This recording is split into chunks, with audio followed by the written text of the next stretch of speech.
দেয় তাহলে ওবিও জায়েজ নয়। স্বামী সালাত আদায় করে, স্ত্রী সালাত আদায় করে না, স্ত্রী সালাত আদায় করে, স্বামী সালাত আদায় করে না, তাহলে তাদের বিবাহ টেকে না, তাদের বিবাহ ভেঙে যায়। দলিল সূরা মুমতাহিনা আয়াত নাম্বার 10। সময়ের স্বল্পতায় আমি দলিল নাম্বার খালি ব্যবহার করছি আর ফতোয়া আপনাকে শুনিয়ে দিচ্ছি। তাহলে বেনামাজি কত খারাপ।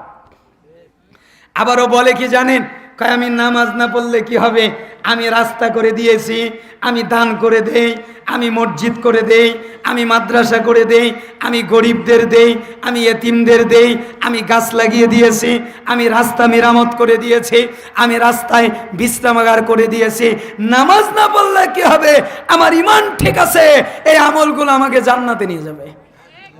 বলে না, বলে না, অনেকে বলে।